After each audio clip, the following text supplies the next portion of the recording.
विश्लेषण आहे त्याचं, वेळ असला तर मग ते पुन्हा करू. तर आता जसं मागच्या वेळेस मी वर्णन केलं होतं की विमानात बसून आपण वर उड्डाण पावलं आहे आणि खाली बघू शकताय की अरे आतापर्यंत या खेड्यातच पडलो होतं, एवढंच माहित होतं मला. जगात दुसरं काही आहे याची कल्पना नव्हती. एवढंच माझं विश्व, एवढंच इतकंच कचरापट्टीमध्ये अडकून बसली होती. आता लक्षात यायला दिसायला लागलं की असं भेदभाव नाही, कुठे बाउंड्री नाही आखून ठेवली आहे की हे या खेड्याची लाईन आहे, त्याचे इकडचे तिकडचे दुसऱ्यांचे लोक, इकडचे माझे लोक, असं कुठेच रेष नाही आखली देवाने. वरून बघितल्यावर लक्षात येतं. तर असं वास्तविक नव्हतं की हे माझं तुझं, हे आपलं त्यात आपलं त्यांचं, हे आपल्या मनाने कल्पना करून घेतली होती. प्रत्यक्ष अखंड आहे, तुकडे तुकडे नाही आहे. आत्म्यामध्ये जसं मोठं घर बांधलं, मोठ्या घरामध्ये एक खोली आहे आणि त्या खोलीमध्ये एक मोठं कपाट आहे आणि त्या मोठ्या कपाटामध्ये एक तिजोरी आहे आणि त्या तिजोरीत एक डबी आहे आणि त्या डबीत एक झेपलॉकची बॅग आहे कुठली, आणि त्या बॅगमध्ये दागिना आहे. समजा त्या मोठं जे घर बांधलं ते जागेत बांधलं, आकाशात बांधलं, जमिनीवर पण म्हणजे स्पेसमध्ये बांधलं, अंतराळ जागा होती म्हणून त्याला ते मिळालं. पहिले घर जेव्हा नव्हतं, काहीच नव्हतं, नुसती जमीन होती, तेव्हा तिथे जागा होती, ओपन स्पेस होती इथे अशी वर, त्याच्यात विटा टाकून चुना लावून घर बांधलं.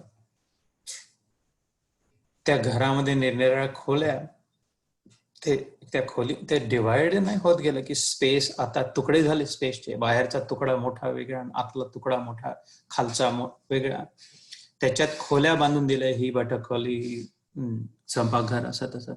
तर त्याचे तुकडे तुकडे नाही झाले स्पेसचे की अरे अजून छोटा तुकडा झाला. स्पेस तर स्पेस आहे, हे आपण आपल्या मनाने त्या रेषा आखून घेतल्या, भिंती उभारून. त्याच्यानंतर त्यात खोलीत कपाट ठेवलं तर असं नाही झालं की कपाटाच्या बाहेरचा आकाश, कपाटाच्या आतला आकाश, तुकडा पडला नाही वेगळा की तो कपाट जर हलवला तर त्याच्यासोबत त्या आकाशाचा तुकडाही हलला, किंवा कपाट उघडलं त्यातला तो तुकडा बाहेर काढून आकाशाचा स्पेस जागेचा इकडे ठेवला, असं नाही झालं. त्यातल्या लॉकरमध्ये तसंच, डबीतही तसंच, स्पेस अखंड आहे, आपण त्यात मर्यादा आखल्या. आपण असं म्हटलं की ही तसंच आत्म्याचं स्वरूप आहे. माझ्यातला आत्मा, इतरांमधला आत्मा, माझं तुझं, आपलं तुपलं, असं वेगळं निरनिराळं नाही, अखंड आहे, एक आहे. आपल्या मनाने आपण आखून घेतलंय त्याच्यामध्ये रेषा, त्यामुळे तसा भेदभाव झाला. तर हे लक्षात यायला लागलं या विहंगम दृश्याने वर पाहून. तर आजचा जो श्लोक आहे 59वा, विषया विनिवर्तन्ते निराहारस्य देहिना रसवर्जम रसोपि अस्य परं दृष्ट्वा निवर्तते. सुंदर वर्णन आहे. निराहारी जो नुसता आहे, निह आहार, आहार म्हणजे आत घेणं, खाणं, ग्रहण करणं, निराहार म्हणजे न ग्रहण करणं, उपास ठेवणं, त्याला म्हणतो आपण. खरं मागच्या सांगितलं तर उपवास म्हणजे खाणं पिणं बंद करणं नाही, त्याचा प्रत्यक्ष खरंच काही संबंधच नाही. फराळ, उपवास आहे आज म्हणजे फराळ आहे, साबुदाण्याचे वडे आहे, आमटी आहे, बटाट्याचे चिप्स, बटाट्याचा शिरा आहे, याचा संबंधच नाही अशा शब्दाशी उपवास. उप म्हणजे बाजूला वास करणं, ईश्वराच्या सान्निध्यात येण्याची संधी ज्या त्या दिवशी घेणं. गुरुवार गुरुचा जर का करावा तर माझे गुरु कसे होते, माझ्या गुरूंनी काय शिक्षा दिली, त्यांचं काय म्हणणं होतं, त्यांचं सांगणं कसं होतं, त्यांचं मंत्र कसं काय दिला होता, मी कशी कशी आश्रमात गेली होती, कसं इतक्या वर्षापूर्वी, हा विचार करण्यासाठी जवळ येऊन बसणं, त्याला उपवास म्हटलं. समजा गुरुवारचा केला, शनिवारचा केला तर हनुमानाबद्दल ज्या कुठल्या उद्देशाने करत असाल, सोमवारचा असेल तर शंभू सदाशिव बद्दल, तर जवळ येऊन बसणं, विचार करणं त्याच्यासाठी, तर लक्ष सगळं अपहरण झालं, हायजॅक झाली बुद्धीच बाजूला, बुद्धीचा उपयोगाची आवश्यकताच नाही. उपवास म्हणजे खाण्यापिण्याचा किंवा कडक उपवास, निर्जला उपवास, काहीच खाणं पिणं नाही, बस त्याच्यातच अडकून बसला. खाण्यापिण्याशी संबंध, त्याला निराहारी जरी म्हटलं तर श्रीकृष्ण त्याचे खंडन करतोय की विषया विनिवर्तन्ते निराहारस्य देहिना. हे नुसतं देहाचा जो उपवास करतात खाण्यापिण्याचा, त्यांचे विषय तर सुटून जातात. ठीक आहे, खाणं पिणं बंद ठेवलं, बाजूला डबे बंद करून ठेवले, पण त्यांनी काहीच होत नाही श्रीकृष्णाच्या शब्दांमध्ये. माझे शब्द नाही आहे, माझे शब्द असते तर ते विकून चाराण्याचे चणेही नसते खाता आले, इतकी हलकी किंमत.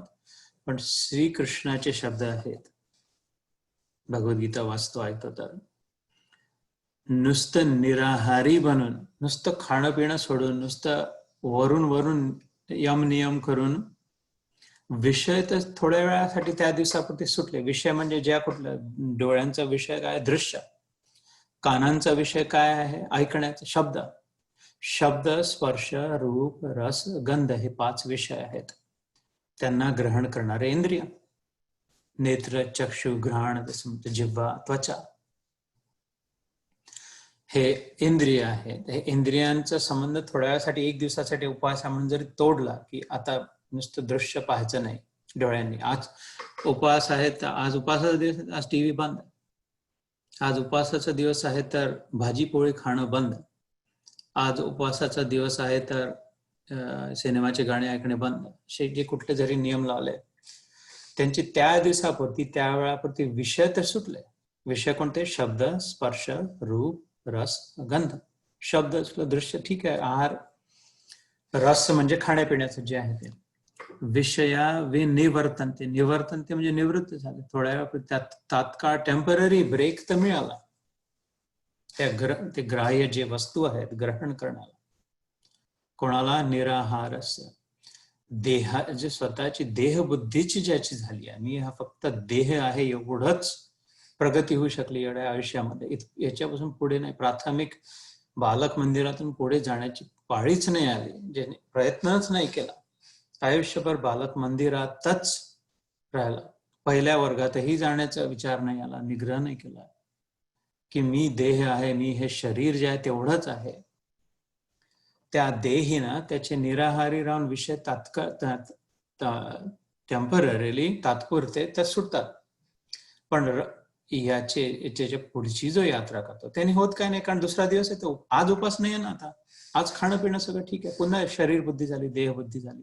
आज पाहू शकतो, शो पाहू शकतो, सगळं ऐकू शकतो, आज सगळं ठीक आहे. आज उपास नाही, आज तर बुधवार आहे ना, उद्या आपण बंद करू. तर इतक्यातच अडकलेलं जे आहे विषया, हा अत्यंत महत्वपूर्णाचा हे भेद करणारा आहे, आपल्या बुद्धीमध्ये प्रकाश टाकणारा श्लोक आहे. लक्ष देऊन पक्क जर गंभीरतेने जर याला आपलं तर विषया विनिवर्तनते निराहारस्य देहिना परंतु रसवर्ज्यम रसोप्यस. त्यातला रस नाही गेला त्या व्यक्तीचा. विषय नुसते वस्तू सोडून दिली पण त्याची पिपासा नाही गेली. त्यात रसबुद्धी अजूनही आहे. किती तेल, किती मसाला, किती मीठ, किती लोणचं, ह्याच्यातला रस अजूनही असल्यामुळे वास्तविक काहीच नाही झालं, काहीच सुटलं नाही. आपल्या तुपल्यांमध्येच मन अडकलेलं जर अजून असलं तर बोलणं जरी बंद केलं, वेगवेगळ्या मजल्यावर जरी राहिलो, फोन नाही जरी केला, किंवा 14 दिवस राहून अनुष्ठान केलं, गुरुच्या आश्रमात गेलं, अजून कुठे गेलं, 21 दिवस दूर राहिलं, व्हेकेशन घेऊन मौन, पण मनातला रस जर नाही सुटला, आसक्ती जर नाही सुटली, ते मानलेला संबंध जर नाही तुटला तर काहीच नाही सुटलं. कारण की जसे ते कसे इलॅस्टिक धरून ठेवलं, ताणून धरून ठेवलं. नीट लक्ष देऊन, इलॅस्टिकला ताणून धरून ठेवलाय. जितक्या वेळ धरून ठेवलाय तितक्या वेळ ते दूर राहणार. जसं सोडलं तसं चपाट पुन्हा वापस. इन फॅक्ट वापस जायला तर जास्ती चोट करेल अजून. आपल्या घरी रबर बँड जर असेल तर आज प्रयोग करून पहा की हा आज मी उपास करते म्हणजे काय, हा रबर बँड 2 बोटं घालून आज गुरुवारच्या दिवशी, शुक्रवारच्या दिवशी ताणून धरून ठेवते. आज नाही करायचं. आता शनिवार आला म्हणजे काय, हा इकडचा अंगठा सोडून दिला, सटाकन कसं जाऊन लागते, चोट पडते. आता मी बोलणं बंद केलं, आता अनुष्ठान केलं, आता हे नियम धरले म्हणजे काय, इलॅस्टिक ताणून धरलाय. किती दिवस ताणून धरणार? एक तर ते सोडायची वेळ येईल, बाथरूमला जावं लागेल तर सोडावं लागेल डावा हात वापरायसाठी, तर फटाकन उजव्या हाताला जाऊन लागलं, अजून चोट करेल पहिल्यापेक्षा, किंवा तुटेल काही वर्षांनी. तसंच धरून ठेवलं तर इलॅस्टिक रबर बँड तुटून जाईल. तर थोडं यम नियमची जागा आहे सुरुवात, थोडं सरावासाठी, प्रयत्नासाठी. अष्टांग योगामध्ये, पतंजली सूत्रामध्ये सुरुवात तिथूनच आहे, यम नियम पासूनच. पण ते प्राथमिक काय ते करायलाच हवं, थोडा निग्रह धरायलाच आवश्यक आहे, त्याच्याशिवाय होत नाही, हेही बरोबर, अगदी खरं आहे.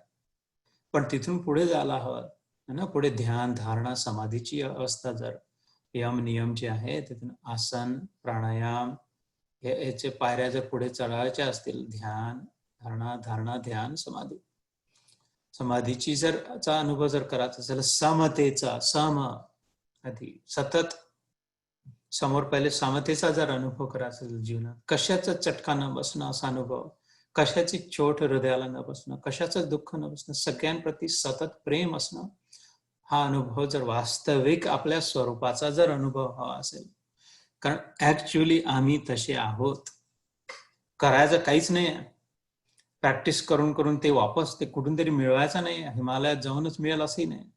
ऍक्च्युअल स्वरूप तसंच आहे. आरशावरची धूळ जर मिटली तर जे दिसेल त्याच्यासाठी त्याला जाऊन त्या चेहऱ्याला जाऊन आणावं नाही लागलं कुठून, तो ऑलरेडी माझ्याजवळ होता, दिसत नव्हता.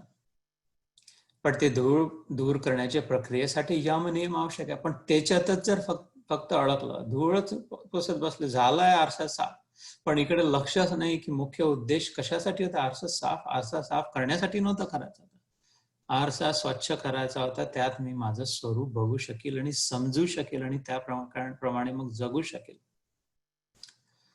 एकदा ज्यानी, याच श्लोकातल्या दुसऱ्या भागात श्रीकृष्ण म्हणतो, ज्याला एकदा स्वतःचं स्वरूप दिसलं, रस वर्जम रसोपि रस अपि अस्य परम दृष्ट्वा निवर्तते, परम त्याच्या पलीकडचा ज्याला दर्शन झालं, त्या बेडकाने एक छलांग मारून वर उठून विहिरीवर बसून पाहू लागला सगळीकडे, ज्यांनी की अरे बाप रे बाप, एवढं मोठं सृष्टी आहे, इतकं सगळं उपलब्ध आहे, तर कुठे कुठे मी जाऊ शकतो. काही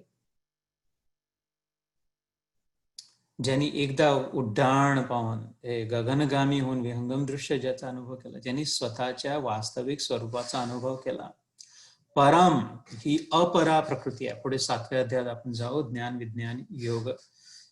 विज्ञान योगामध्ये भूमिरापो अनलो वायु खम मनो बुद्धिरेव च अहंकार इति यम्मे भिन्न प्रकृतिरष्टधा. अष्टभुजा देवीचं वर्णन आहे, प्रकृतीचं वर्णन आहे 7व्या अध्यायात. 8 प्रकारची जी माझी प्रकृती आहे, अपरा म्हणजे इथली, म्हणजे बाहेरची जी प्रकृती असते, एक परा प्रकृती, एक अपरा प्रकृती, एक दूरची प्रकृती, एक जवळची प्रकृती. तर जे अहंकार या सगळ्या शरीर याच्यामध्ये जे अडकून बसलाय ती, आणि त्याच्या व्यतिरिक्त माझी जी दुसरी प्रकृती आहे, माझा दुसरा जो स्वभाव आहे, माझे दुसरे जे गुण आहेत, त्याचं वर्णन श्रीकृष्ण करतो. तो माझा आत्मा आहे, ते माझं चैतन्य आहे, ते माझी जीवात्मा आहे, तो तू आहेस, अर्जुनाला तो सांगतोय. आणि उपनिषदांमध्ये काय, तो तू आहे याच्यासाठी काय महावाक्य आहे, तत् त्वाम असि. तत् म्हणजे तेच, त्वाम म्हणजे तू, असि म्हणजे आहेस. तुझं वास्तविक स्वरूप आरसा स्वच्छ करून पाहिल्यावर लक्षात येईल, ते तू आहेस.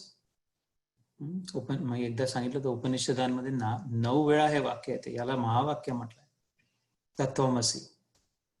सगळ्यात जास्ती रिपीट केल्या गेल्या, की पुन्हा पुन्हा सांगितलं, बजावून सांगितल्या गेलाय, खणखणून सांगितल्या गेल्या, धडाक्याने समजून सांगितल्या गेलेला आहे की बाबा, अरे बा, तू पुरुष नाही, स्त्री नाही, तू आत्मस्वरूप आहे. याच ज्याला लक्षात आलं, परम दृष्ट्वा निवर्तते, जे विलक्षण स्वरूपाचा ज्याला, आपल्या दैवी स्वरूप, आपल्या आत्म्याचा ज्याला अनुभव झाला, त्याचं काय होतं, त्याला मग हे सोडावं नाही लागत. रस वर्जन, त्याचा रसच सुटला याच्यात आता उपरती झाली, म्हणजे उलटी पिण्याची इच्छा नाही राहिली. आता त्याच त्या गोष्टीमध्ये उठून गेला जोगी, तो रमता भला, एक सोडलं बस, सोडून निघून गेला योगी या दायऱ्यांमधून, मनाने, शरीराने नाही.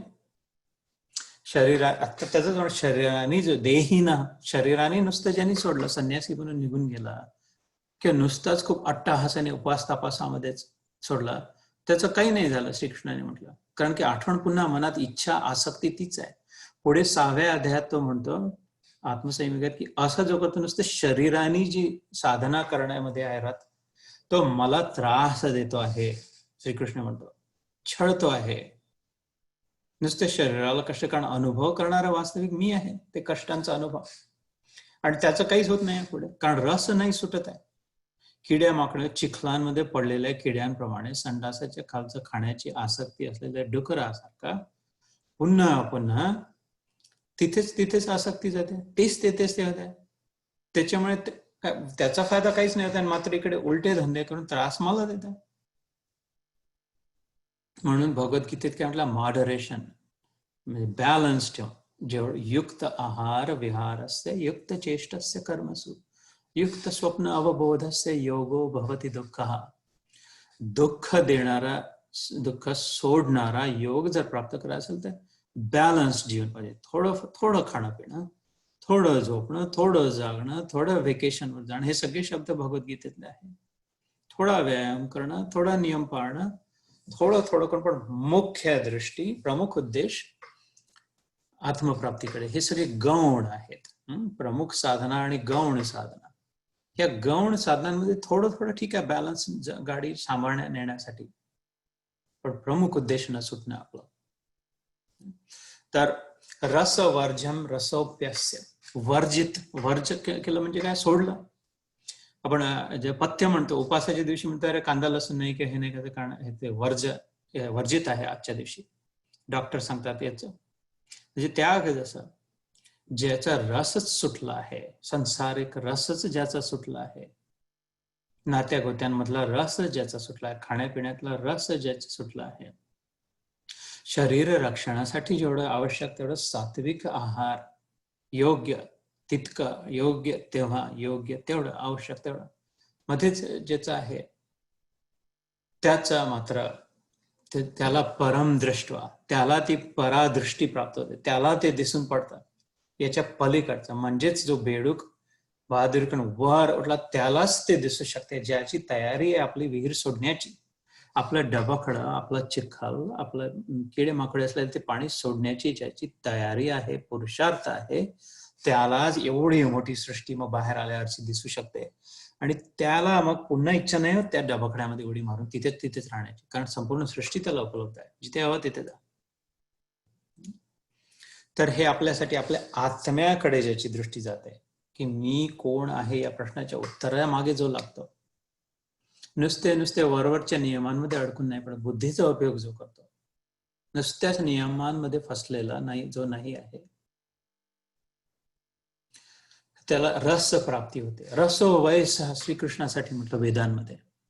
किंवा ज्याचं मन श्रीकृष्णाच्या चरणी लागतं, श्री हरीच्या चरणी लागतं, रामामध्येच जो रमतो, श्रीरामामध्ये ज्याला शांती, जसं मी ध्यानाच्या वेळी शंकराबद्दल म्हटलं, त्यांचे जे वचन आहे, शंकर सहज स्वरूप संहारा, लागी समाधी अखंड अपारा, तहान भूक विसरून तो शिवशंभो अखंड समाधीत बसलेला आहे आपल्या राम नामाच्या जपाच्या शांतीमध्ये. खरं शिवशंभो तर रसदाता आहे, रसाचा स्रोत आहे तो, पण उदाहरण आपल्या समोर ठेवलं आहे. तर ज्याचं मन ईश्वरात विलीन झालंय, ईश्वरात लागलं, त्यालाही रसप्राप्ती होते. त्या रसासमोर मग खाण्यापिण्याची आस, तृप्ती, या हड्डी मासच्या देहातून बनलेल्यांच्या नातेवाईकांबद्दलची आसक्ती कमी होते, जो मुख्य सगळ्यांमध्ये जो आहे त्याच्यामध्ये जाते.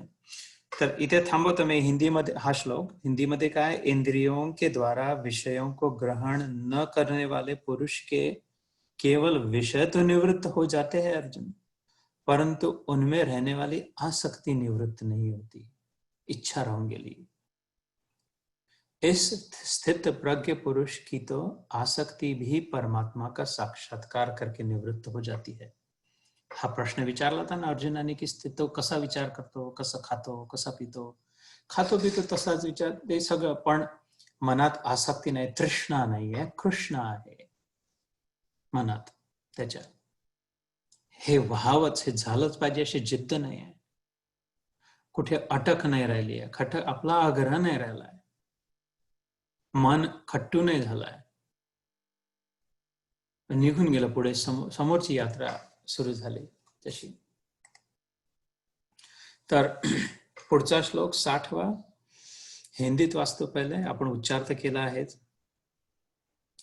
हे अर्जुन, आसक्ति का नाश न होने के कारण ये प्रमथन स्वभाव वाली इंद्रिया यत्न करते हुए बुद्धिमान पुरुष के मन को भी बलात् हर लेती है.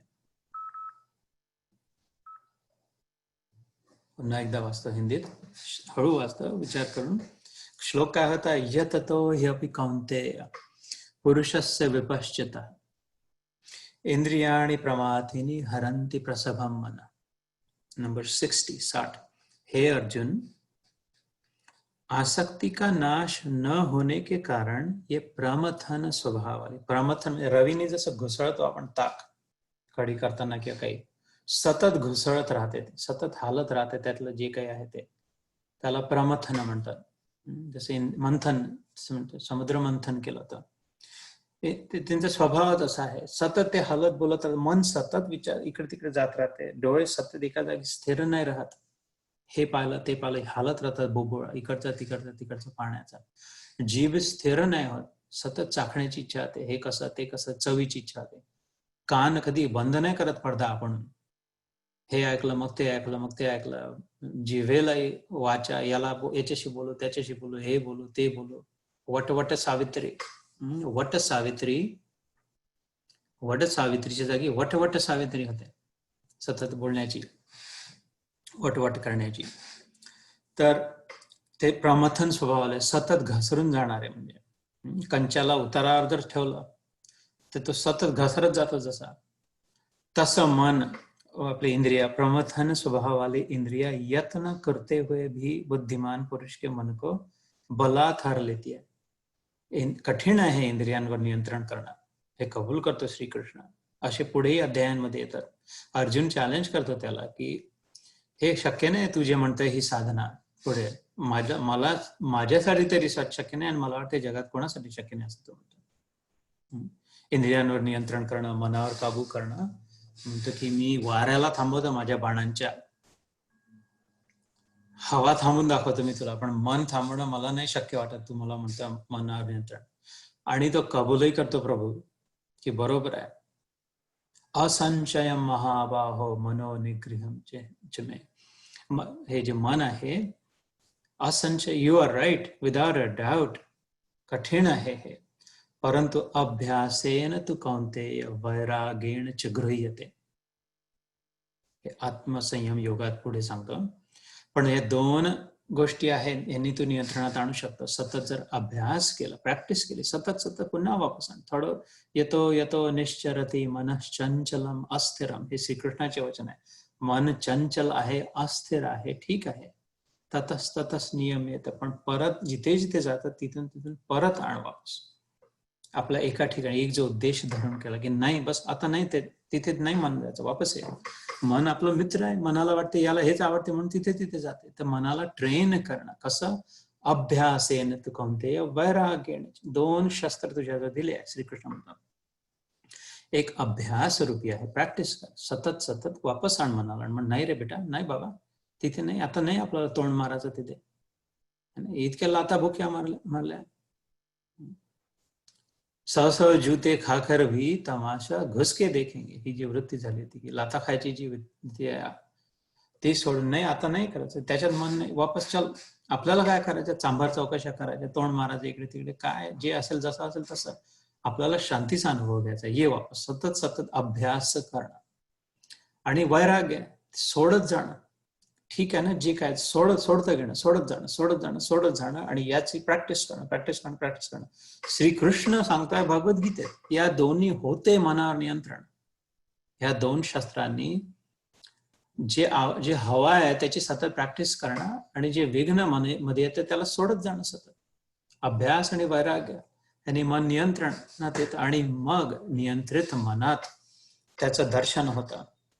त्याचं दर्शन झालं की आपोआप हा रस, हीन रस जो आहे, दीन करणारा हीन रस जो आहे, रसहीन शुष्क सोडणारा, आपल्याला कोरडं पाषाण ठेवणारा रस, तो सुटतो, रस वर्जम, आणि त्याच्या जागी परम दृष्ट्वा रसो वयसः, रसाचा स्रोत तर तोच आहे असे ज्या वेदांनी ज्याच्यासाठी म्हटलं.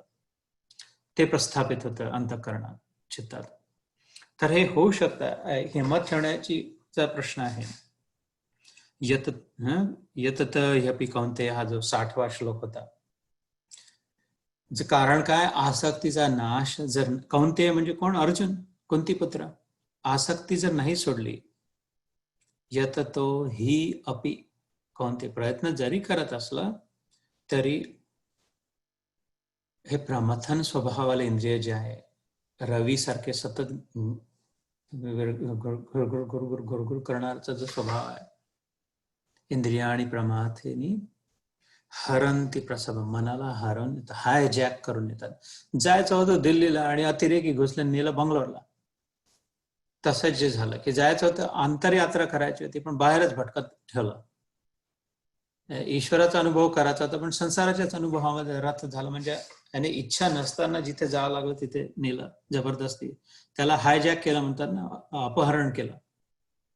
प्रसभम मनः, हरंती म्हणजे काय? अपहरण केलं, भलत्या जागी नेलं. तर आपले इंद्रिया काय आहे? भलत्या जागी नेतात आपल्याला. जीभ आपली भलत्याच जागी नेते, तोंडाने भलतंच काहीतरी बोललं जाते, खाण्याकडे चालले जाते, मन आपलं सगळं.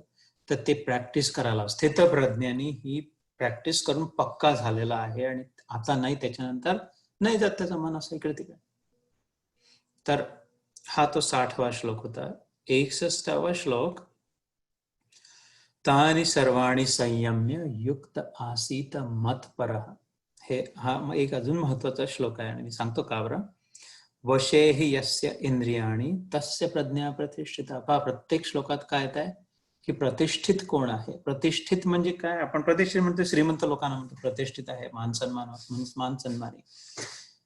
भगवंताच्या परिभाषेत प्रतिष्ठित म्हणजे जो पक्का रोवलेला आहे, पक्का गाडल्या गेलेला जो खांब किती हलवला तरी आता हालत नाही, मोठं वृक्ष जे आहे, जे स्वतः प्रतिष्ठित आहे, दुसऱ्यांना सहारा देऊ शकतो. आत्म्यामध्ये जो तिष्ठित आहे, प्रकर्षाने तिष्ठित, तो प्रतिष्ठित. आत्म्यामध्ये रोपलेला आत्मदर्शन झालाय, आत्म अनुभव झालाय, आत्म्यातच जो राहतात. यस्यात आत्मरतिरेव आत्मतृप्तस्य मानवः आत्मनि एव च संतुष्ट तस्य कार्यम न विद्यते. श्रीकृष्ण 3ऱ्या अध्यायात कर्मयोगात म्हणतो, सगळ्या कर्मांचा शेवटी उद्देश काय आहे? हे एक काम झालं, हे एक कर्म झालं ज्याचा, तस्य कार्यम न विद्यते, त्याच्यानंतर त्याच्यासाठी आयुष्यात कुठलंच काम करण्यासाठी राहिलं नाही. शरीर रक्षण नाही, आपल्या पुत्र परिवाराचं रक्षण नाही, काहीच राहिलं नाही त्याच्यासाठी, आवश्यक राहिलं नाही कर्म करणं. डिग्री मिळवणं, नोकरी करणं, रिटायरमेंटचं फंड जमा करणं, मोठं घर बांधणं, कुठलंच तस्य त्याला कार्यम न विद्यते, कोणतंच कार्य मी नाही बघू शकत, दिसत नाही. श्रीकृष्ण म्हणतो की त्याच्यासाठी असं काही करायचं राहिलं. कोणासाठी? यस्याद, ज्याचं आत्म रती एव, ज्याची रती आत्म्यातच झाली, शरीरात नाही राहिली, आपलं बाहेर जे काय त्यात रती नाही राहिली, त्यात सगळ्यामध्ये उपरती झाली आणि आत्म्यामध्ये रती झाली. म्हणून या प्रश्नाचं उत्तर मिळणं आवश्यक आहे. आत्मा म्हणजे काय? मी कोण आहे? जे पहिले प्रश्न म्हटले ते या सत्रात सुरू करायच्या आधी आपण म्हटलं होतं, गीतेचा उद्देश काय, कुठे नेऊन सोडते? अज्ञाना तमसोमा ज्योतिर्गमय, मृत्योमा अमृतम गमय. आता मरण धर्म शरीर जे आपण स्वतःला समजतो ते अमर आत्माच्या स्वरूपात, मृत्योर्मा अमृतम, अमृत म्हणजे अमर.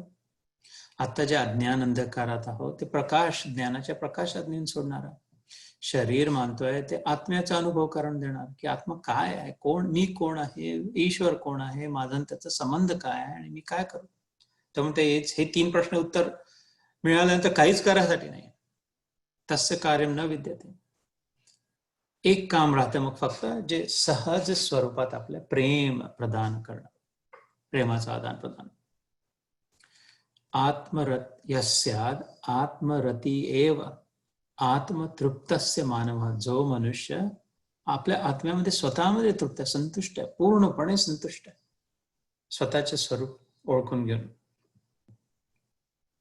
आत्मनि एवच संतुष्ट तस्य कार्यम नैव तस्य कृतेन अर्थो न अकृतेन कश्चन. पुढे तो म्हणतो 3ऱ्या अध्यायात की त्यांनी काही केलंही तरी ठीक आहे, नाही केलंही तरी ठीक आहे, काही फायदा नुकसानचा काही संबंधच नाही, त्याचा प्रश्नच नाही आहे. तो खरा मुक्त, मुक्ती जी हवी आहे बंधनातून ती खरी मुक्ती, आणि ती स्थिती प्राप्त होते भगवद्गीतेच्या उपदेशाने. तर इथे काय है, इसलिए साधक को चाहिए कि वह उन संपूर्ण इंद्रियों को वश में करके समाहित चित्त हुआ मेरे परायण होकर, हा एक महत्वाचा हीरा लखलखता मतपर. आपण आपल्या ज्याने होत नाही हे सहज शक्य नाही ही साधना, म्हणून त्यांनी एक मध्ये एक आपल्यासाठी आधार मतपर. ठीक आहे, तू माझा विचार कर, श्रीकृष्ण म्हणतो, तुला एक शक्य नाही वाटत तर माझ्या खांद्यावर बस, माझ्या पाठकोळीवर बस, माझा विचार कर, माझ्या डोक्यावर बस, माझ्या गोदीमध्ये, माझ्या हातात ये, माझ्या मांडीत येऊन बस. मन मना भव मद भक्तो मध्याजी माम नमस्करो मामे वैश्यसे युक्त वैभम आत्मानम संशय. 9व्या अध्यायात आता आमचा अमेरिकेत राजविद्या राजगुह्य योग सुरू आहे, काल झाला 9वा अध्याय. तर सगळ्यात शेवटचा क्लायमॅक्स आहे, सगळ्यात धोरण एकदम सगळ्यात मोठी घोषणा आहे जशी भगवद्गीतेतली. हा श्लोक जो आहे 9व्या अध्यायातला शेवटचा श्लोक, की माझ्यात म्हणला मन मना भाव, मद भक्तो माझी भक्ती कर, माझा भक्त बन, मद याजी माझा यजन कर, माम नमस्कुरु मला नमस्कार कर. ह्या प्रकारे जसं तू बांधलेला जाशील, माझ्या अवतीभोवतीच राहशील, सतत आत तुझ्या मी, बाहेर तुझ्या मी, तुझा दिवस, तुझं जीवन, तुझं सगळं माझ्या भोवती राहील. हे खूप मोठं रहस्य, राजगुह्य म्हटलंय, मोठं रहस्य सांगितलं श्रीकृष्णाने. त्या असं जर तू करशील तर माझ्यातच तू निवास करशील. मामे वैश्यसी युक्त वैवम, पक्का, आत्मानम न संशय, यात काहीच संशय नाही की तुझं चित्त जर माझ्यातच लय झालेलं राहील, माझाच जर विचार करशील, माझीच भक्ती करशील, माझ्यातच तुला आनंद वाटेल, माझ्यातच जर रत राहशील, तर तू माझ्यात आहेच, माझ्यात राहशीलच.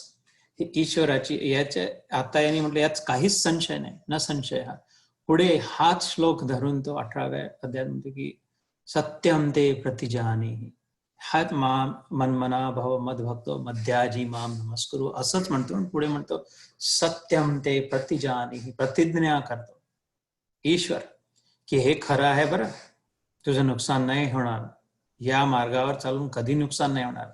का? सत्यम ते प्रतिजानी न मे भक्त प्रणश्यती, माझ्या भक्ताचा कधीच विनाश नाही होणार. भक्तीचं जे धन आहे, भक्तीचं जो संचित आहे, संचय जो केलेला आहे, तिजोरी जमा करून ठेवली आपली इकट्ठे गाठोडीमध्ये दागिने भक्तीचे, जे ते नाश कोणी चोरू नाही शकणार. पुढच्या जन्मी तिथूनच सगळी तुझी स्टेट तुला परत मिळेल पूर्ण. पुन्हा नोकरी करून कमाई नाही करायला लागणार. जेवढं कमावून ठेवलं भक्तीचं धन तसंच्या तसं तुला वापस मिळेल, एकूण एक चोख हिशोब, आणि तिथून पुढे वाटचाल. त्यामुळे यात नुकसान काहीच नाही, भक्ती मार्गात नुकसान शक्यच नाही. ईश्वर बजावून सांगताय 2-3 वेळा वेगळ्या प्रकारे. त्याच्यामुळे हा मार्ग अतिश्रेष्ठ भक्ती मार्ग, तर बुद्धिमानांसाठी हा मार्ग आहे खरं सांगायचं तर. कारण जे ज्ञानी होतात, पूर्ण ज्ञान प्राप्त झाल्यानंतर ते ज्ञान सुटून त्याच्या जागी भक्तीचा आवेश होतो, प्रेमाचा आवेश होतो. तर मग डायरेक्ट भक्तीत गेलं तर अजून बुद्धिमान झालं, एफिशियंट मार्ग झाला. फक्त समजून घेऊन, मात्र त्याचा विचार करून की कोणाची भक्ती करतोय, तो कसा आहे, कसा असेल, तो सगळ्यांमध्ये आहे, माझ्यामध्ये आहे, मग मी या शरीरामध्येच का बरं अडकून आहे, मला त्या आत्म्याचं माझ्या आत जर आहे. ते म्हणतात की ईश्वर सगळीकडे आहे, सतत आहे, सर्व काळ आहे, सगळीकडे आहे. तर मग इथे या खोलीमध्ये आहे, जसं प्रल्हादासाठी प्रकट झाला आता खांब्यातून, सर्व काळी आहे. असा कुठला वेळ नव्हता जो तो नव्हता, तर मग याही वेळी आहे, सगळ्यांमध्ये आहे. म्हणतात घट घट मेरे घट घट में बसने वासी, रोम रोम में गण गण गणात बोते, कणकणात जर आहे तो तर मग याच्यातही आहे. तर मग या खोलीत आत्ता यावेळी इथे बसलेली जी मी, तिच्यातही आहे. ते इथे आत्ता ईश्वर आहे, माझ्या आत आहे. आणि मी आतापर्यंत गधेपणा करून बाहेरच्या लोकांचे तोंडचोंबडे पोपडेपणामध्ये शोधत होतो त्यांना.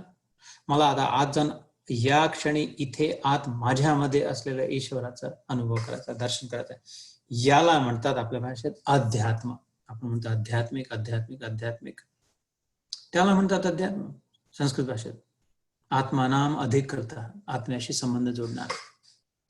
ते इथपासूनची यात्रा जीवनातली मुख्य आध्यात्मिक प्राधान्य असावा, प्रमुख उद्देश आध्यात्मिक असावा. आणि त्याच्यासाठी श्रीकृष्णाने एक सुंदर सांब दिला आपल्यासाठी, मतपरा.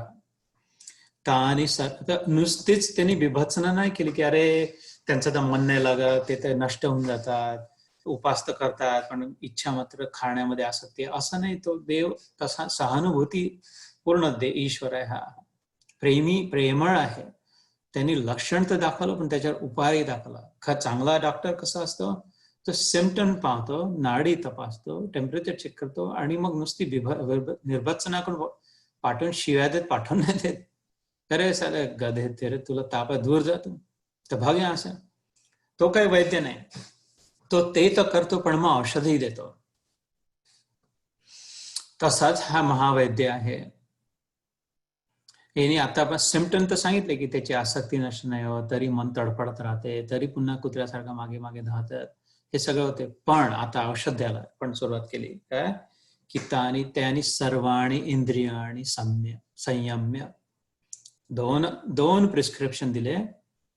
हे सकाळ दुपार संध्याकाळ करा आणि हे तुम्ही जेवणाच्या आधी जेवणाच्या नंतर किंवा झोपेच्या आधी करा.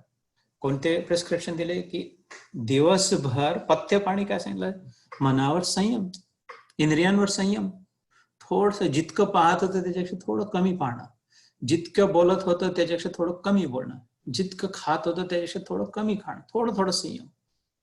धीरे धीरे रे मना, धीरे सब कुछ होय, धीरज सबका मित्र है, करी कमाई मत खोय. हळूहळू होते ना, एक पाऊल पुढे टाकलं फक्त, ते मागे न जाऊ. हा छोटे छोटे पावलं, बेबी स्टेप्स इंग्लिश मध्ये ज्याला म्हणतात, छोटे छोटे पावलं टाकून येतो येतो निश्चरती, थोडं थोडं जिथे जिथे जायचं पण परत न जाणं, जे सोडलं त्याच्याकडे मागे वळून न पाहणं, उपरती होणं. तर इंद्रियांवर सतत दिवसभर संयम. आणि दुसरी गोळी काय, मत युक्त आसीत मतपर, मत माझ्यात, पर माझ्यामध्ये युक्त होऊन, माझा विचार करून. तो असं कर, तुझ्या मनाला काहीतरी हवा आहे सतत विचार करायला, खायला प्यायला चक्रायला, तर माझ्यामध्ये लावून दे की जे खायचं आहे ते त्या ईश्वराला नैवेद्य दाखवून, ईश्वराला माझ्या आत आहे म्हणतात, मला माहित नाही, त्याला खाऊ घालण्यासाठी मी हे नैवेद्य दाखवलं आणि त्याला भोग देतोय. खाण्याची जर आसक्ती असेल तर त्याला खाऊ घालतात. मग हे झालं त्याच्या मतपर झालं. पण मग त्याला कांदा नको आहे, त्याला लोणचं नको आहे. सांगितलं का त्यांनी कुठल्या शास्त्रामध्ये की हे लोणचे हवे आहे, कांदा लसूण हवा आहे, थोडं गोड हवा आहे, थोडं कसं आहे. मग थोडंसं म्हणून तिथे मग विचार आला की त्याला कसं आवडत असेल, तो जर इतका सात्विक सोज्वळ इतका सुंदर आहे तर कसं खूप गरम, खूप जळकं माळकं, खूप मसाले टाकलेलं, खूपच उकळतं असं देऊ का आपण आपल्या घरी जर कोणी गेस्ट आला तर. आणि एकदम अति श्रेष्ठ जर व्यक्ती आपल्या अतिथी रूपाने आली तर त्या व्यक्तीला आपण कसं देऊ, किती सात्विक आहार देऊ, किती सुंदर, किती चांगल्या भावनेने देऊ. तसं स्वतः भोजन करताना की मी नाही खात आहे, शरीर नाही खात आहे, माझ्यातलं अंतर्यामी श्रीकृष्ण भोजन करतोय, भोग आहे, नैवेद्य दाखवलाय, तर सुंदर सोज्वळ सात्विक आहार जितका आवश्यक. जबरदस्ती खाऊ घालू त्याला, नको नको म्हणताय तरी कृष्ण येऊन बसला ना, त्यांनी म्हटलं बस बस छान झालं एवढं ठीक आहे. तर जेव्हा पोट सांगते, मन सांगते की एवढं पोटाचा खड्डा भरण्यासाठी एवढं आवश्यक होतं, तेवढं खाऊन थांबवून देऊ आपण. तसं कोणी अतिथी आला आणि समजा काहीतरी त्याला ऐकवायचं आहे तर सोप ऑपेरा आणि इकडचे तिकडचे खूप नाच गाण्याचे लावू आपण त्याच्यासाठी. कोणी संत लोक आले, आपले तुकाराम बुवा येऊन बसले घरी, तर काय लावू आपण टीव्हीवर, कोणते भजन लावू, कोणतं गाणं लावू, कोणत्या सिनेमाचं लावू. तर हा विचार मत पर म्हणजे इंद्रियांवर संयम करून, मला माझ्या पर, depend on me, think of me, imagine की मी आहे तुझ्या बाजूला बसलाय सोफ्यावर, मी बाजूला बसला स्वयंपाक करतो आहे, मी बाजूला बसलो डायनिंग टेबलवर, पूर्ण वेळ विचार कर. सुंदर साधन आहे. आपल्यासोबत पोळे लाटताना माझ्या बाजूला माझा विठू पोळ्या लाटून आला, मी जेवता तर माझ्या समोर बसून तोही जेवता, जे जे मी खाते तसं तसं आरशात पाहिल्यासारखं ते तो खातात. अरे आता रहस्य लक्षात आलं की जे मी करेल ते तो करता येतं, मग आता चांगलंच करावं. जसं जसं मी बोलतोय ते त्याला बोलल्या जाते. ज्याच्यावर नाराज होते आहे तो त्याच्यावर नाराज होते, ज्याला शिव्या शाप होऊन राहिले, ज्याच्यावर क्रोध होत आहे, ज्याला थापड लावतंय ते त्याला लावते. हे झालं मतपर. युक्त म्हणजे चिपकून, आसीत माझ्यात येऊन बस. मतपर मागच्या वेळेस म्हटलं होतं ना, उपासनाचं नुसतं नाही झालं, माझ्यात येऊन धबाक उडी मार माझ्यामध्ये टाक, किंवा मला आपल्या अंगावर घेऊन घे सगळीकडे, जिथे जाऊन राहिलं तिकडे मिरवून राहिला कृष्णाला. ते झालं युक्त आसीत मतपर. तर मग आपोआप इंद्रिय संयमाला लागलं. काही कष्ट काया कष्ट न देव, खुली आंख में हस हस देखो सुंदर रीप निहारू, साधो भय सहज समाधी भली, आंख न मुंदू कान न रुंदू काया कष्ट न देव. आता मला कान बंद करून खूप प्राणायाम करणं, खूप नाक बंद करून, खूप उलट टांगून काही करण्याची आवश्यकता नाही. कबीर म्हणतो उघड्या डोळ्यांनी काही ध्यान बसून डोळे बंद करून बसायचे, उघड्या डोळ्यांनी पाहतो मैं सुंदर रूप दिसते, खुली आंख में हस हस देखो सुंदर रूप निहार, सहज समाधी. काही आता मेहनत नाही करायला लागत जीवनात. जो स्थितप्रज्ञ झाला तो, तर ही साधना सगळीकडे कृष्णाला इमॅजिन करणं, पागल करून सोडणं त्याला त्याची सुटकाच नाही. बस पकड में आ गया प्रभू अब तुम. सगळीकडे कृष्ण कृष्ण कृष्ण कृष्ण, जय जय कृष्ण कृष्ण कृष्ण कृष्ण राधे कृष्ण कृष्ण कृष्ण, जय जय कृष्ण कृष्ण कृष्ण कृष्ण राधे कृष्ण कृष्ण कृष्ण, जय जय कृष्ण कृष्ण कृष्ण कृष्ण राधे कृष्ण कृष्ण कृष्ण, जय जय कृष्ण कृष्ण कृष्ण राधे कृष्ण कृष्ण कृष्ण, जय जय कृष्ण कृष्ण कृष्ण राधे कृष्ण कृष्ण कृष्ण. त्याचंच दिमाग चाटणं, त्याचंच डोकं खाणं, त्यालाच पागल करून सोडणं, त्याचाच नाद लावणं इतर सगळ्यांना सोडून. ही साधना उत्कृष्ट, त्यांनीच सांगितलेले प्रिस्क्रिप्शन, हे लिहून दिलं त्यांनी, जो लेके आओ खाओ ये गोली खाओ, हे अक्षरशः प्रिस्क्रिप्शन 61व्या श्लोकात दिला. करून बघता म्हणतो, घेऊन बघा औषध, आपोआप मन नियंत्रणात येईल, आपोआप इंद्रियांना थोडस चरप लागेल की अरे वेट, नो नो नो, मी कृष्णासाठी, कृष्ण माझ्या बाजूला बसून हे पाहतोय, हे ऐकतोय, हे बोलतोय, हे काय मी करून राहिले, हे काय करून राहिला. मला आवडली होती ही खूप साधारण त्यांनी दिलेलं प्रिस्क्रिप्शन. तानि सर्वाणि इंद्रिय संयम्य युक्त आसीत मत्परः, वशे हि यस्य इंद्रियाणि तस्य प्रज्ञा प्रतिष्ठिता. कारण अर्जुना, ज्याचे इंद्रिय त्याच्या वशामध्ये आहेत, यानी तुझे इंद्रिय तुझ्या वशामध्ये होतील, वशीभूत होतील, ज्या नियंत्रणात राहतील, तोच स्थितप्रज्ञ होऊ शकतो, तोच योगी होऊ शकतो. आणि योग प्राप्ती करणंच जीवनाचा उद्देश आहे, मनुष्य जीवनाचा. तस्माद योगी भव अर्जुना. प्रमुख उद्देश, मुख्य मनुष्य का बनवला गेला, 84 लाख योनीतून प्रयत्न करून पाहिले, हे खाऊन पाहिलं, पिऊन पाहिलं, झोपून पाहिलं, हिंसा करून पाहिली, पळून पाहिलं, भिवून पाहिलं, कशात शांती नाही झाली, आत्म्याचं सोडून नाही. म्हणून इथे येऊन ठेवले, आता बघ, इथून तुला प्राप्त होऊ शकते योग प्राप्ती. तस्माद म्हणून देअरफॉर योगी भव अर्जुन. योगी म्हणजे जो युक्त आहे, आसीत मतपरा, माझ्यात येऊन बस ना. एखादा प्रेमळ वडील बाळाला म्हणताय, ये बेटा, ये माझ्या मांडीत बस, काही नाही, कोणी भूत नाही आहे, कोणी राक्षस नाही आहे, कोणी पोलीस नाही आहे, कोणी माझ्याजवळ येऊन बस. सगळ्यांना भगवलं तुम्ही. त्याचं येऊन छाती धरून एकदम घेऊन बाळ धरून घेते आपल्या आईला, आणि मग शांत होते, मग नाही भीती वाटत, मग वळून पाहत आणि हसतात. काही संसाराची भीती नाही, काही मान अपमानाचे थपेडे नाही, काही चोट नाही, कशाचं नुकसान लाभहानी नाही. जर त्याला आपलं केलं, आपलं त्याला मानलं तर. तो म्हणतोय, समोरून आव्हान देतोय, आश्वासन देतोय, आव्हान देतोय, बोलवतोय, युक्त आसीत मतपर, माझ्यात येऊन बस, माझ्या कडेवरती येऊन पहा, माझ्या मांडीवरती येऊन बस. तर मग आपोआप तुझी इंद्रिय काय करतील, हे मच्छर लोक तुला, आणि मग तू आपोआप स्थितप्रज्ञ होशील. तर वेळ आहे आपले 15 मिनिटं आहेत. एखाद दुसरा श्लोक करून मग थांबव. तर हे 62वा आणि 63वा श्लोक मी आता तर म्हणून घेतो, पुढच्या वेळेस आपण यांना रिपीट करू, रीड अँड फॉलो, तेव्हा पुढच्या वेळेस करू. पण हे खूपच सुंदर एक डिटेलमध्ये सूक्ष्म दर्शन दिलंय श्रीकृष्णाने 62 आणि 63व्या श्लोकामध्ये. अनालिसिस ज्याला म्हणतो, डिटेलमध्ये अनालिसिस केलं. जसं इलेक्शनच्या वेळेला खूप पंडित लोक टीव्हीवर दाखवतात, अरे याचं असं नाही, त्याचं तसं नाही, यांनी असं केलं म्हणून तसं झालं, असं जर झालं तर तसं होईल. किंवा क्रिकेटच्या मॅचच्या नंतर किंवा आधी कॉमेंटेटर खूप डिटेलमध्ये, मग लक्षात येते की ओ अच्छा असं होते म्हणून तसं झालं, म्हणून ते जिंकले. तसं हे इथे 2 श्लोकांमध्ये अनालिसिस केलं की गडबड काय होते. श्रीकृष्ण ध्यायतो विषयान पुंसः, हे जे 62वा श्लोक आहे, संगस्तेषु उपजायते, संगात संजायते कामः, कामात क्रोधो अभिजायते, क्रोधात भवति सम्मोह, सम्मोहात स्मृति विभ्रमः, स्मृतिभ्रंशात बुद्धिनाशो, बुद्धिनाशात प्रणश्यति. मनुष्य देहात आला तर सर्वनाश होतो, प्रेत बनून जाळून टाकलं जातं, काहीच प्राप्त नाही होत. जीवनामध्ये जेव्हा मी तो जो श्लोक वाचला होता, प्रेत्यास्मात लोकात अमृतावते, एक जे वेदांमधला सांगितलं होतं, मी पूर्ण ध्यानाच्या वेळेस पुन्हा म्हणेल वाटल्यास. ध्यायतो हा केलाय 62 आणि 63, पुढच्या वेळेस 64 पासून सुरू करू. ध्यायतो विषयान पुंसः, संगात तेषु उपजायते.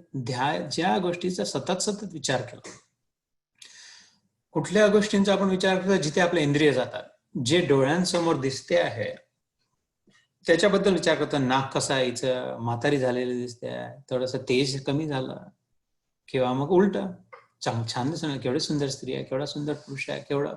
जिथे नजर झाली, जेव्हा टीव्हीवर कसे नाचतात आहे, जिथे नजर गेली त्याच्याबद्दल आपण विचार करतो, तिथून सुरुवात झाली. जे ऐकलं की असं म्हटलं, तसं म्हटलं, तसं है ना, शब्द स्पर्श रूप रस गंधनी जे आपण ग्रहण करू त्याच्याबद्दल विचार निर्माण होतो. पहिलं तर हे झालं. ज्या सतत सतत जिथे आपण इंद्रिय नेले, सतत सतत त्यांचा विचार आला. ध्यायतो विषयान पुंस, पुंस म्हणजे पुरुष, मनुष्य, प्राणी, ज्याचा सतत सतत इंद्रिय जातात त्याच्याबद्दल विचारतात. संगास तेष उपजायते, आणि मग सतत सतत जर तेच ते जर केलं, जे कुठली गोष्ट सतत केली त्याच्यामध्ये त्याचा संग निर्माण होतो. संग दोष म्हटलं, संघाला दोष म्हणतात. त्याच्यामध्ये चिपकणं, त्याच्याबद्दल आकर्षण निर्माण होतं. मग तोच तो शो पुन्हा पाहायचा वाटतो. तसंच मन एकदाच खट्टू झालं, मन जर वाईट विचार करायला लागला, दुसऱ्यामध्ये दोषारोपण करण्याचं मन झालं, तर मग सतत सगळीकडे दोषच दिसायला लागतो. दुसऱ्यामध्ये सगळे सतत सिनेमाचेच गाणे ऐकायचे वाटतात. मग सतत फोनवर आता याला कॉल करायची सवय झाली, याला कॉल केला, मग त्याला कॉल केला, मग त्याला कॉल केला. व्हॉट्सअपची सवय झाली तर तेच ते करायची, फेसबुकची सवय होते. तर ती सिंपल कॉमन सेन्स आहे. ध्यायतो विषयान पुंसः, संगास्तेषु उपजायते. जिथे जिथे इंद्रिय गेलं तिथे तिथे विचार होतो, जिथे जिथे विचार आला तिथे तिथे आकर्षण निर्माण होते, जिथे जिथे आकर्षण झालं तेच ते पुन्हा करायची इच्छा होते.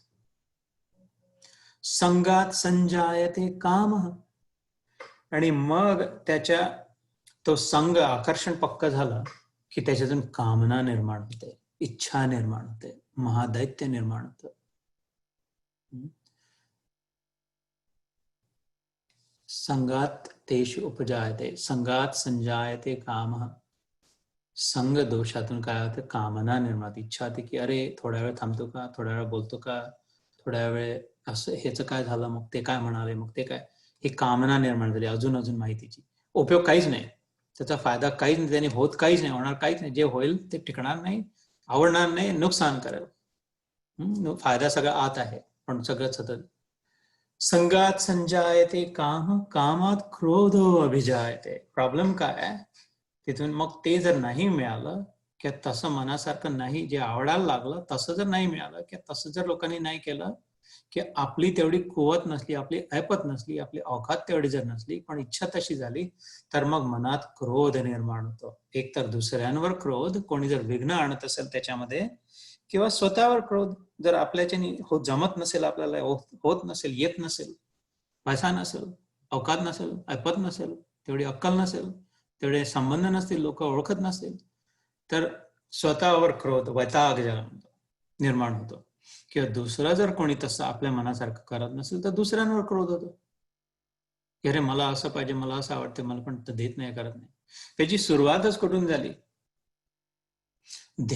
त्याच गोष्टींचं ध्यान केलं, त्याच गोष्टींबद्दल विचार केला. मतपरा ईश्वराचं ध्यान करायचं होता, त्याच्या जागी या गोष्टींचं ध्यान झालं. ध्यायतो विषया पुंसः, त्या सततच्या विचारामुळे संग दोष निर्माण झाला, आकर्षण निर्माण झालं, इच्छा निर्माण झाली, कामना निर्माण झाली. कामना अजून घनीभूत झाली, घट्ट झाली, तर तृष्णा झाली, पिपासा झाली. भूक आणि तहाने सारखं वाटायला, अनुभवायला लागला की भूक लागली की खूप पाहिजे असते, तडपून जातात. आत्मा म्हणतो आपण, आत्मा नाही, प्राण तडपतात. प्राणमय देह दुसरा जो आहे आपल्याला, पण तसं ऑलमोस्ट भूक तहाने सारखं व्हायला लागतं की अरे कसंही करून कॉल लावा, बोला, कसंही करून तो तेवढा शो, टीव्ही नेमकं यावेळी इंटरनेट गेला, नेमकं यावेळी आपला तो इलेक्ट्रिसिटी गेली, कसंही करून व्हायला हवा होता. हे कामना निर्माण झाली, तृष्णा झाली, तडप त्याच्यातून. त्याच्यात जर कोणी विघ्न आणलं तर त्याला शिव्या, शाप, मारधोड, नुकसान, त्यांचं कटकारस्थान. आणि स्वतःच्याने जर नसेल होत तर खूप वैताग, खूप स्वतःला डिप्रेस करून घेणं, स्वतःला शिव्या देणं. कामात क्रोध अभिजायते, क्रोधात भवती सम्मोह. अजून पुढे त्याचा राक्षस मोठा झाला, त्या क्रोधातून संमोहन झाला. म्हणजे कसं, जे आहे नाही ते भलतीचकडे डोकं गेला, बुद्धिनाश होण्याची वेळ आली. भलतीचकडे जे मुख्य आहे ते सुटून संमोहन झालं, जे नाही आहे ते वाटायला लागलं, जे आहे ते नाही वाटायला लागलं, जे खरं आहे ते खोटं, खोटं आहे ते खरं वाटायला लागलं. संमोहिनी जसे म्हणजे कोणाच्या वशमध्ये झालो, मग आपण संमोहिनीचं नुकसान काय, दुसऱ्याच्या वशमध्ये झालं. जसं मोहिनी अवतारमध्ये मोहिनीने वशमध्ये करून घेतलं, तर सौंदर्याच्या नुकसान झालं. अमृत मिळालेले, पुरुषार्थाने मेहनत केलेली, देवांपेक्षा जास्ती शक्ती लावून प्राप्त केलेलं अमृत सौंदर्यामध्ये संमोहन होऊन अमरतेचा संधी गमावून बसली. तशीच आपली अवस्था असुरपणा होऊन राहिला की ईश्वर प्राप्त होण्याची, अमरतेचा अनुभव होण्याचा संधी आलेली गमावून बसण्याची वेळ आली, कारण संमोहन झालं. बाह्य सौंदर्यामध्ये अडकणं, बाहेरच्या रसामध्ये. क्रोधात भवती सम्मोह, सम्मोहात स्मृती विभ्रम. संमोहनात मग जे विसर पडते आपल्याला, चांगल्याची, चांगल्या वाईटाची, खऱ्या वाईटाची, खऱ्या खोट्याची, चांगल्या वाईटाचा विसर पडतो. हे विसरूनच जातं की असं नव्हतं वागायचं, असं ठरवलं होतं आपण, असं नव्हतं करायचं, हे करायचं. हे सगळं एका झटक्यात मोठी आग लागल्यासारखी जळून खाक होऊन जातं त्याच्यात. इतकं आयुष्यभर प्राप्त केलेलं, इतकं तुकडा जोडून जमा केलेलं घर जसं जळून गेलं, कोणाचं सगळं प्राक होऊन गेलं. पुन्हा हरिओम, पुन्हा सुरू करा क्रोधामध्ये, क्रोधाग्नीमध्ये. क्रोधात भवती सम्मोह, सम्मोहात स्मृती विभ्रम. विसरूनच गेलो. स्मृतिभ्रंशात बुद्धिनाश. सगळं विसरूनच गेलो तर मग बुद्धीचा उपयोगही काही राहिलाच नाही. बुद्धीचा उपयोग करण्यासाठी बुद्धिनाशात प्रणश्यती. आणि जे आपल्या बुद्धीचा उपयोग नाही करू शकला, त्याच्या विनाशकाले विपरीत बुद्धी, त्याच्या विनाशाला किती वेळ राहिला. मग रावणाच्या जीवनात असं बघायला मिळतं. हे श्लोक प्रत्यक्ष कंसाच्या जीवनात हा श्लोक प्रत्यक्ष बघायला मिळतो. दुर्योधनाच्या चरित्रात हे प्रत्यक्ष बघायला मिळतं. सगळ्यांना माहिती आहे, परिचित आहे चरित्र. दुर्योधन, रावण आणि कंस, हे तीन, हिरण्यकश्यप, हे दोन श्लोक लावून जर पाहिलं, ध्यायतो विषयान पुंस संगात तेषु उपजायते. ही सिरीज शृंखला दाखवली आहे, हे चेन दाखवले श्रीकृष्णाने की इथून सुरुवात होते बरं. इथेच जर तू सोडला, हिला जर नाही सोडला, काय की इंद्रिय विषयांमध्ये जे सतत रत आहेत, तर याला धरून ठेवलेली ही लिंक आहे. ही धरली तर तुझ्या हाताला ही घ्यावी लागेल, आणि हिला धरून ठेवलेली ही लिंक आहे, याला धरून ठेवलेली ही लिंक आहे, याला धरून ठेवलेली ही लिंक आहे. आणि ही शेवटची कडी काय आहे? सर्वनाश. बुद्धिनाशात प्रणश्यती. सावधान. हे श्रीकृष्णाचे वचन आहे, भगवद्गीतेतले, सांख्य योगातले, धुरंधर महा.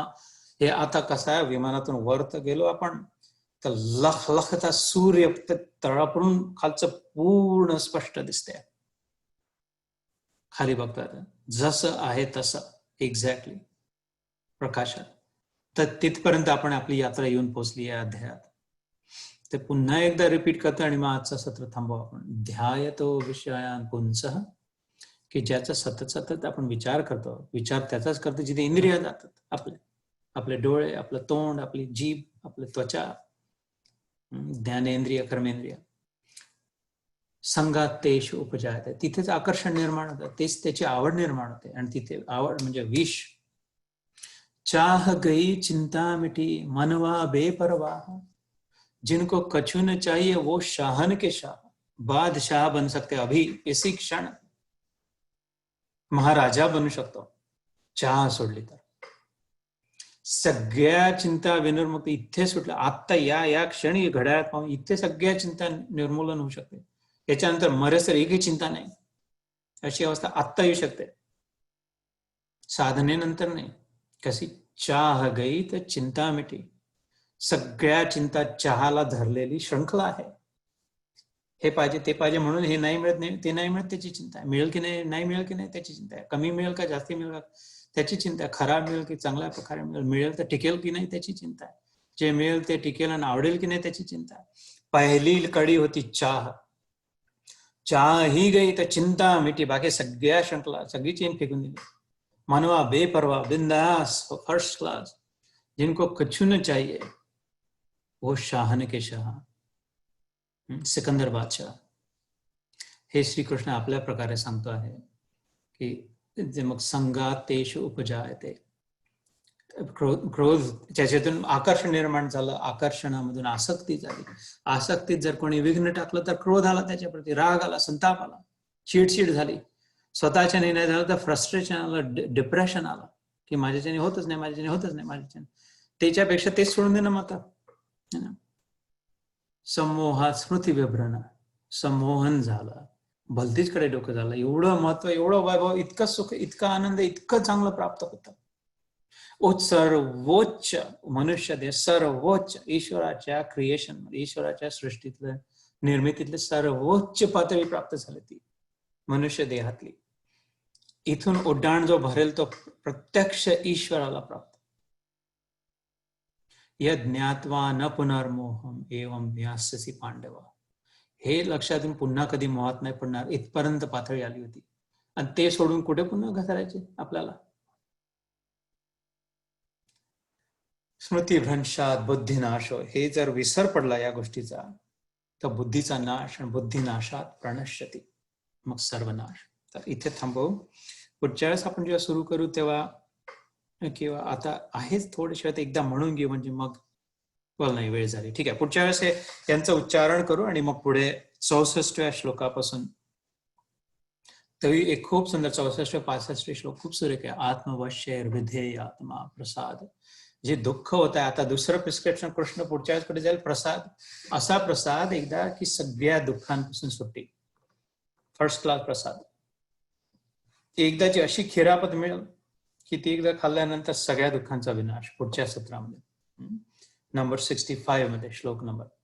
तर इथे थांबवतो मी, थोडा ध्यान करू आपण आणि मग चर्चा. जय श्री कृष्ण, जय बालाजी.